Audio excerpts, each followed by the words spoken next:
안녕하세요. 저는 곧 내년에 초등학생이 되는 아들을 둔 40대 엄마입니다. 사람이 살다 보면 기막힌 일을 많이 겪고는 하죠. 누군가 여러분께 상식적으로 도무지 이해할 수 없는 황당한 제안을 한다면 과연 이해해 주실 의향이 있으신가요? 여러분의 생각이 정말 궁금한데요. 제 사연 한번 말씀드려 보겠습니다. 저는 심리센터에서 근무를 하고 있는 상담실장이에요. 마음을 다쳐 아픈 분들을 위해 노력을 하고 있습니다. 제 남편을 바로 저희 병원에서 만났어요. 남편은 제가 생각한 것 이상으로 굉장히 아팠던 사람이었습니다. 울상이 되어 저희 병원에 찾아온 남편은 10년을 만났던 여자친구와 헤어지고 그 충격으로 일상생활이 불가하다는 이유로 심리 상담이 필요했었죠. 10년을 만났던 여자친구는 헤어짐을 구하는 동시에 다른 남자와 결혼을 해버렸거든요. 한마디로 양다리를 걸치고 있던 겁니다.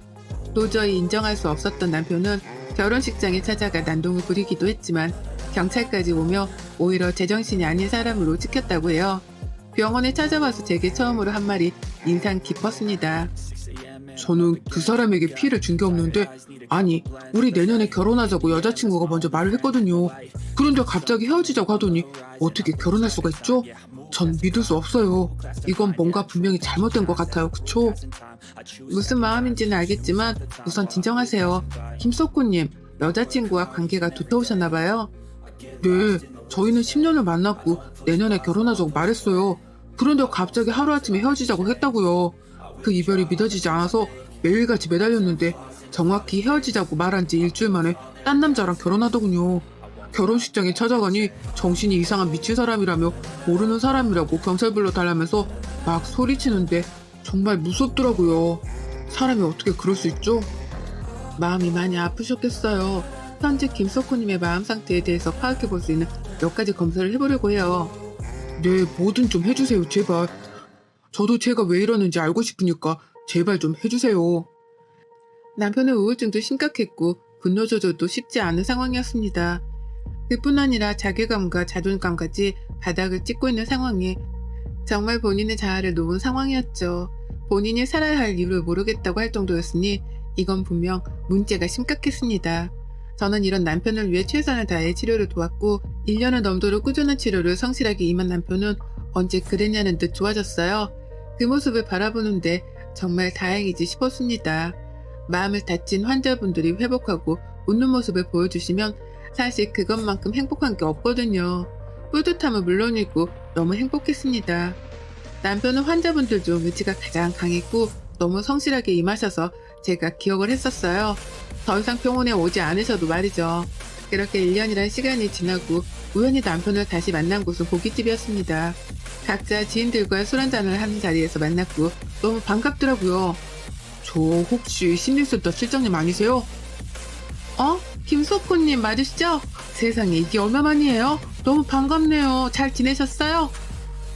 맞죠? 실장님, 반가워요. 멀리서 보는데 계속 실장님 맞는 것 같아서 인사를 할까 말까 고민했네요. 저는 뭐 실장님 덕분에 원래 제 모습 되찾고 완전 잘 지냈어요. 늘 감사해요. 아유, 제가 뭘 했다고요. 석훈님 의지가 해낸 거죠. 아니요, 정말 실장님 덕분이에요. 감사해요. 이렇게 만나게 된 남편과는 웃기게도 자연스럽게 2차를 가게 되었고 그동안 어떻게 지냈는지 요즘 힘든 건 없는지에 대해서 소통을 자연스럽게 했습니다. 한참 대화를 나누다 보니 이제는 저희 병원에 온 환자가 아니라 그냥 평범한 남성으로 보이더라고요. 제법 멘탈이 강해졌고 웃음이 많아진 그의 모습이 참 보기 좋았습니다. 그런 남편과 여러 차례 만난 끝에 진지하게 사귀게 되었어요. 환자와 이렇게 사적으로 만난 것도 처음이고 사귀게 된 건 아예 처음이라서 너무 신중했습니다. 그렇지만 무엇보다 행복했고 참 기분이 좋았죠. 저는 그냥 그 사람이 너무 좋았어요. 저보다 2살이 많았는데 제가 참 의지를 많이 했죠. 딱 2년 만나고 저희는 결혼을 했어요. 남편과 저는 인고 부부라고 소문날 정도로 모든 걸 함께 했고 아이도 바로 생겼습니다. 임신을 했어도 전 여전히 근무를 했고 출산 직전까지 일을 했어요. 제 주변 지인들이 그랬거든요. 쉴 거면 차라리 애 낳고 쉬라고 말이죠. 애가 너무 예뻐서 두고 출근하는 게 발길이 안 떨어지니까 최대한 힘들어도 만상몸으로 출근할 때까지 하라고 조언을 해주더라고요. 그래서 저 정말 예정이 일주일 전까지 일했어요. 저희 남편은 뭘 그렇게까지 하냐고 힘들게 무리하지 말라고 했지만 벌 수 있을 때 벌고 싶기도 했고 전 제 직업을 사랑했거든요. 아이가 태어나기 전에 조금이라도 자유로울 때 일을 자유롭게 하고 싶기도 했습니다. 열심히 일을 하다 보니 예정일이 되었고 출산까지 무사히 했어요. 떡두꺼비 같은 아들을 낳았는데 남편과 똑같이 생겨서 저는 무슨 남편을 낳은 줄 알았습니다. 아이를 낳은 후 육아휴직 기간만 아이를 보고 회사로 복귀할 예정이었어요. 양가 부모님이 아이를 봐주실 상황이 아니라서 베이비시터를 고용할 생각이었습니다. 그러나 막상 낳고 보니까 세상에 이렇게 작고 예쁜 아이를 어떻게 남의 손에 키울까 싶은 거죠. 정말 많은 생각이 들었고 저는 결국 센터와 상의 끝에 퇴사를 결정했습니다. 아무래도 아이가 어느 정도 클 때까지는 일을 못하겠더라고요. 제 선택에 가장 좋아해줬던 건 남편이었습니다. 요즘 사건 사고도 많은데 제가 아이를 보면 믿음이 간다며 다행이라고 하더라고요. 서로 같은 마음이었겠죠. 저희 아들은 등 센서가 민감하게 작동하는 아이라서 내려놓기만 하면 울었습니다. 하루 종일 안고서 어르고 달래는 게 결코 쉽지 않았고 너무 힘들었어요. 또 얼마나 보채는지 진이 다 빠졌죠. 그래도 다행인 건 남편은 퇴근과 동시에 남편이 집에 오면 아이를 봐줬어요. 제가 아들 보면서 살이 너무 빠져서 그 모습이 안쓰럽다며 최대한 함께 육아를 해줬습니다. 남편이 아이를 함께 봐주다 보니 아이도 아빠에 대한 거부감 없이 잘 따르는 편이었고 덕분에 저는 못잔 잠을 푹 잘 수 있었어요. 내색하지 않아서 그렇지 남편도 정말 힘들었을 겁니다. 내내 일하고 와서 새벽까지 애 봐주고 겨우 잠드는 게 어디 쉬울까요? 그런 남편에게 고마워서 저녁은 꼭 거하게 차려놓는 편이었습니다. 아들을 정말 어르고 달래서 말이죠. 고기와 생선을 참 좋아하는 남편이라 꼭 그렇게 차려주곤 했어요. 저희가 이렇게 서로 잘하면서 살다 보니까 시모도 별다른 잔소리를 하지 않으셨고 참 예쁘게 잘들 산다고 칭찬을 해주셨습니다. 그게 너무 감사하기도 했어요. 시모 눈에도 제가 애 키우면서 자꾸 살 빠지는 게 보이니까 명절이나 시댁 행사가 있을 때 굳이 저를 부르지 않으셨고 최대한 시모 혼자 알아서 다 하시려고 하셨죠. 그 덕분에 저는 특별히 시집살이 같은 것도 없이 정말 편하게 지냈습니다. 오히려 시댁에 가면 더 편했어요. 애만 보면 밥 주고 치워주시니 얼마나 편합니까? 그래서 전 시댁 가는 걸 좋아했습니다. 남편과는 트러블도 없었고 그냥 저희는 너무 잘 지냈어요. 아이가 3살이 되었을 무렵 평온하던 저희 집에 큰 사건 하나가 터졌습니다. 아이를 재우고 옆에서 제가 깜빡 잠이 들었고 새벽에 깨서 안방으로 가려고 나섰어요. 그런데 안방에서 자고 있는 줄 알았던 남편은 방을 서성이며 누군가랑 전화를 했죠. 남편 목소리밖에 들리지 않았는데 전화 내용이 심상치 않았습니다. 소라, 정신 차려봐. 너 술을 대체 얼마나 마신 거야? 지금 시간이 몇 시인 줄 알아? 어디야? 집에 갈 수 있겠어? 혼자 있는 거야? 대체 그 자식이 너한테 뭘 어떻게 한 거야? 어? 민주는 어디 갔어? 왜 혼자 있는 건데? 너 정말 이럴 거야? 나 속상해 죽는 거 보고 싶어? 아, 너 어디야 말해. 내가 지금 갈게. 알겠다고 간다고 지금. 윤솔, 너 정말 이제 와서 이러는 거 웃긴 거 네가 제일 잘 알지? 우선 갈 테니까 주소 보내. 누가 봐도 취한 여자랑 전화를 하는 듯 했고 새벽 3시에 그 여자를 만나러 가겠다는 남편의 모습은 너무 놀라웠습니다. 절대 그럴 사람이 아니거든요. 저는 꽤 당황스러웠지만 침착하게 남편의 뒤를 쫓아가기로 결심했습니다. 급하게 아이 방에 폰 카메라를 여러 각도로 설치한 후 동네 언니에게 톡을 보내놨어요. 언니는 남편이 새벽 5시 출근이라 아침 준비를 곧 해야 해서 일어날 시간이거든요. 그래서 혹시 몰라서 아이가 깨면 집에 가봐 달라고 부탁을 했습니다. 남편은 서둘러 옷을 챙겨 입고 살금살금 집을 나섰고 저는 뒤쫓아 나갔어요. 거리를 두고 남편을 쫓아갔고 도착해보니 한 여자가 길에 앉아있더군요. 남편이 다가가자 그 여자는 남편을 끌어안으며 오열을 했고 뽀뽀까지 했습니다. 오빠 진짜 보고 싶었어. 역시 나는 오빠밖에 없나봐. 나 오빠랑 그렇게 끝내고 벌 받았나봐. 나한테 다시 와 그럴 거지? 어? 내가 기다릴게. 응? 나 정말 오빠 없이 못 살겠어. 우선 집 주소 말해 데려다 줄 테니까. 너 지금 너무 취했어. 같이 있자. 집에 가지 말고. 어? 여기 바로 뒤에 호텔 있어. 소라, 솔직히 말할게. 뜬금없이 새벽에 술 취해 전화 와서 이러는 거 나 좀 당황스러워. 내가 그럼에도 불구하고 여기까지 한 걸음에 온 건 너를 잊지 못해서가 아니라 내가 너를 너무 잘 알잖아. 길바닥에서 뭔 일이 날 것 같아서 온 거야. 너 어차피 내가 올 때까지 안 갈 거잖아. 응, 그럼 호텔 가야지. 움직일 것도 알지? 나 집에 안 가. 오빠랑 같이 있을 거야. 너 정말 이럴 거야?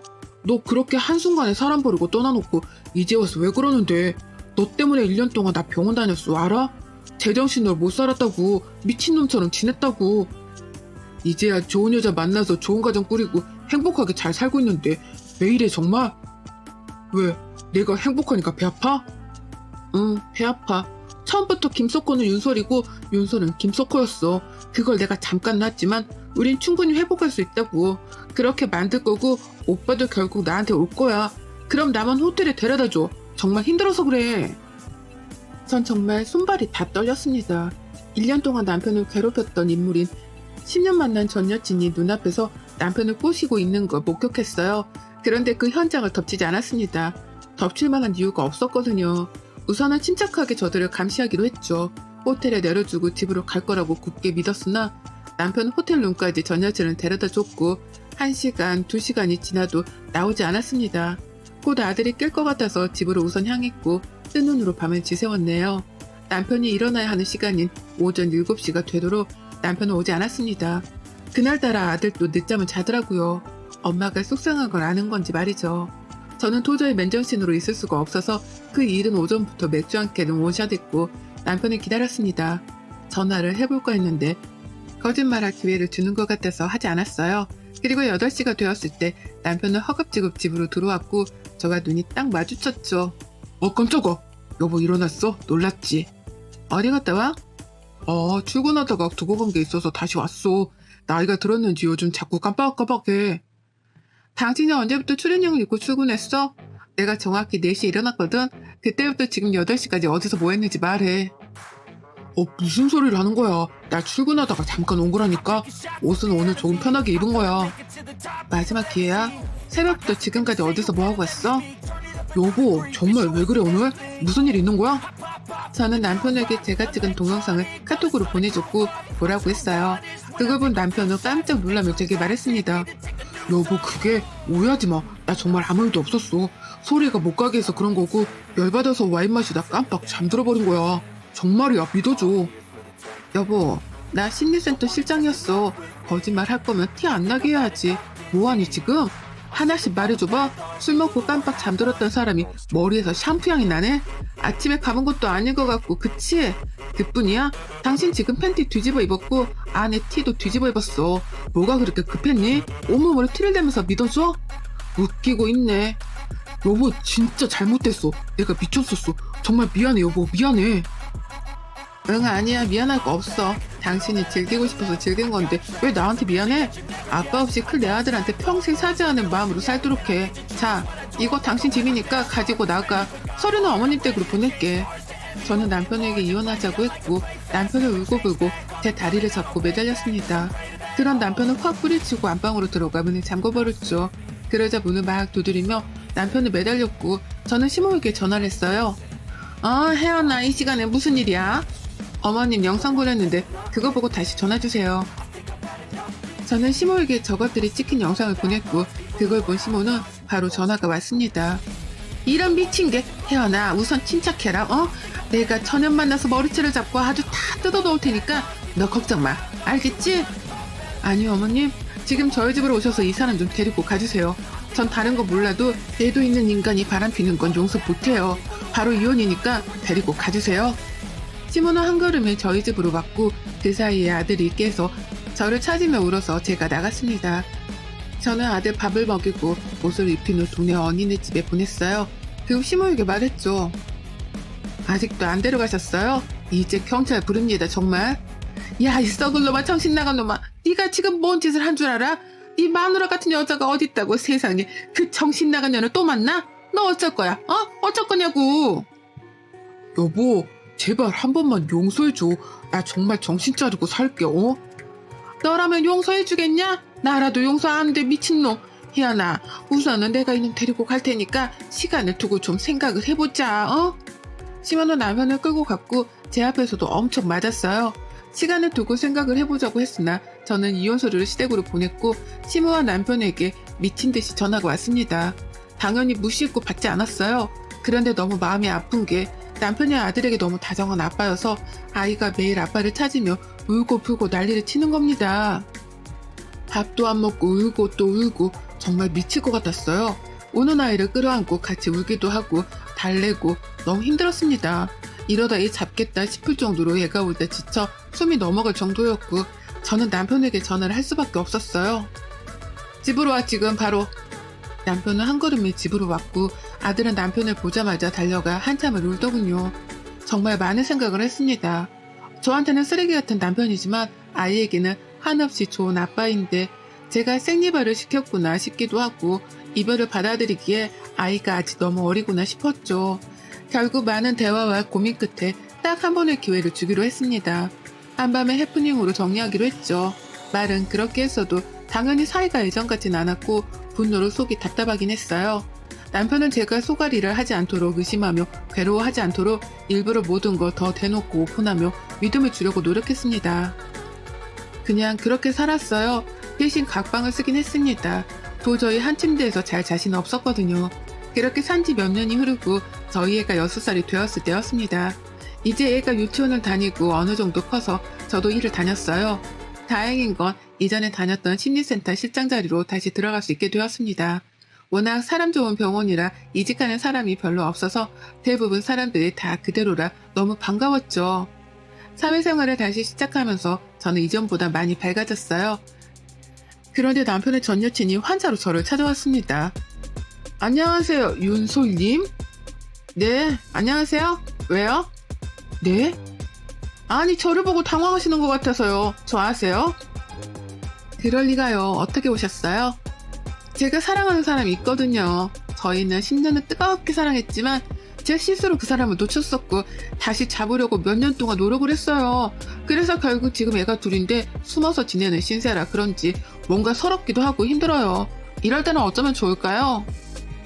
그건 여기서 해결하실 게 아니라 당사자들이랑 얘기를 해보셔야 할 것 같은데요. 그래서 당사자 찾아왔잖아요. 그쪽, 아니 이제 좀 놔주지 그래요? 우리 애가 둘이고 두 집 살림하는 걸 지켜보는 것도 힘들어 죽겠는데 그쪽만 쿨하게 놔주면 아무 문제 없을 것 같은데 남편은 마음이 떴는데 그쪽만 그렇게 잡고 있으면 너무 숙취스럽지 않아요? 나라면 너무 싫을 듯. 애가 둘이요? 내 남편 김소코랑 낳은 애가 둘이라는 거예요? 두 집 살림을 하고 있고 나더러 이혼해달라고 지금 직장까지 찾아와서 이러는 거예요? 직업이 상담실장이라 그런가? 뭘 그렇게 질문하는 거야? 짜증나게. 그래, 그쪽 남편 김소코랑 애 둘 낳고 키우고 있다고. 딸 하나 아들 하나 연년생으로. 그쪽만 이혼해주면 우리 행복하게 살 수 있는데 걸림돌처럼 왜 그러고 있냐고 물었잖아. 상담실은 혹시 모를 상황을 대비해서 사전에 고지 후 녹음을 합니다. 역시 사전에 고지가 되었는데 그걸 몰랐는지 술술 말하기에 저 내용은 모두 녹음이 되었고 전 저 여자를 쫓아낸 후 바로 뒤쫓아 집 주소를 알아냈고 쳐들어갔어요. 가서 사진과 영상을 다 찍었고 모든 증거를 확보한 후 대형 로펌에 가서 이혼소송을 맡겼습니다. 헤어질 때 헤어지더라도 제가 뜯어먹을 수 있는 게 있으면 다 뜯어먹어야 열이라도 덜 받죠. 사진 찍을 때 혹시 몰라 애들 칫솔도 다 들고 나와서 유전자 검사를 의뢰했는데 이게 무슨 일입니까? 둘 다 남편 친자가 아니더라고요. 아마 남편은 모르겠죠. 호구가 또 호구짓 한 거지 뭐. 저는 우선 이 일을 비밀로 해두고 이혼소송을 진행하는 동시에 상간녀 소송도 진행했고 위자료를 왕창 뜯었고 상간녀 위자료도 굉장하게 받았습니다. 그리고 친자가 아님을 말해주면서 저것들은 풍비박산이 났고 남편은 시댁에서도 버림을 받았어요. 남편은 전 여친에게 어떻게 그럴 수 있냐며 난리를 치는데 그 꼴이 아주 웃기더라고요. 지들끼리 싸우는데 어찌나 웃기던지요. 시끄러운 모든 일은 다 끝났고 저희 애는 더 이상 아빠를 찾지 않습니다. 머리가 커서 눈치가 생긴 건지 저와 단둘이 살지만 저희 두 식구 참 행복하게 잘 살고 있어요. 가끔 시모가 반찬도 보내주시고 애 선물도 주시는데 이건 받고 있습니다. 본인 자식인 남편과 연을 끊었는데 손자라도 챙길 수 있게 해주자 싶어서 별말 하지 않고 있어요. 지금처럼 잘 살아서 우리 아들 잘 키워낼 겁니다. 꼭.